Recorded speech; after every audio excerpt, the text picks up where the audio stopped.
സൃഷ്ടികർമ്മം. ദൈവം വീണ്ടും അരുളിച്ചെയ്തു, വെള്ളം ജീവജാലങ്ങളെ പുറപ്പെടുവിക്കട്ടെ, പക്ഷികൾ ഭൂമിക്ക് മീതെ ആകാശവിതാനത്തിൽ പറക്കട്ടെ.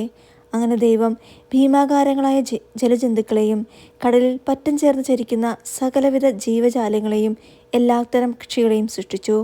അവ നല്ലതെന്ന് അവിടുന്ന് കണ്ടു. ദൈവം അവയെ ഇങ്ങനെ അനുഗ്രഹിച്ചു: സമൃദ്ധമായി പെരുകി കടലിൽ നിറയുവിൻ, പക്ഷികൾ ഭൂമിയിൽ പെരുകട്ടെ. സന്ധ്യയായി, പ്രഭാതമായി, 5-ാം ദിവസം. ദൈവം വീണ്ടും അരുളിച്ചെയ്തു, ഭൂമി എല്ലാത്തരം ജീവജാലങ്ങളെയും, കന്നുകാലികൾ, ഇഴജന്തുക്കൾ, കാട്ടുമൃഗങ്ങൾ എന്നിവയെ പുറപ്പെടുവിക്കട്ടെ. അങ്ങനെ സംഭവിച്ചു.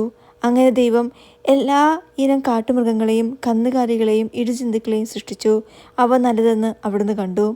ദൈവം വീണ്ടും അരുളിച്ചെയ്തു, നമുക്ക് നമ്മുടെ ഛായയിലും സാദൃശ്യത്തിലും മനുഷ്യനെ സൃഷ്ടിക്കാം.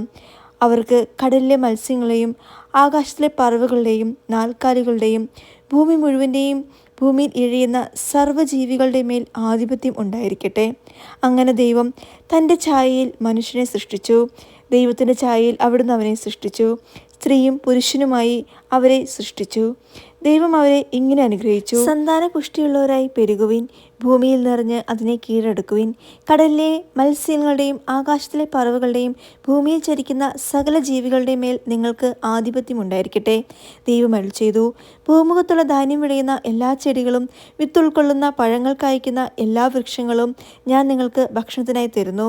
ഭൂമിയിലെ മൃഗങ്ങൾക്കും ആകാശത്തിലെ എല്ലാ പറവകൾക്കും ഇഴജന്തുക്കൾക്കും ജീവശ്വാസമുള്ള സകലിനും ആഹാരമായി ഹരിതസസ്യങ്ങൾ ഞാൻ നൽകിയിരിക്കുന്നു.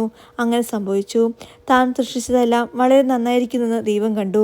സന്ധ്യയായി, പ്രഭാതമായി, 6-ാം ദിവസം. അങ്ങനെ ആകാശവും ഭൂമിയും അവയിലുള്ള സമസ്തവും പൂർണ്ണമായി. ദൈവം തൻ്റെ ജോലി 7-ാം ദിവസം പൂർത്തിയാക്കി. താൻ തുടങ്ങിയ പ്രവൃത്തിയിൽ നിന്ന് വിരമിച്ച് 7-ാം ദിവസം അവിടുന്ന് വിശ്രമിച്ചു. സൃഷ്ടികർമ്മം പൂർത്തിയായി. തൻ്റെ പ്രവൃത്തികളിൽ നിന്ന് വിരമിച്ച് വിശ്രമിച്ച 7-ാം ദിവസത്തെ ദൈവം അനുഗ്രഹിച്ചു വിശുദ്ധമാക്കി. ഇതാണ് ആകാശത്തിൻ്റെയും ഭൂമിയുടെയും ഉൽപ്പത്തി ചരിത്രം.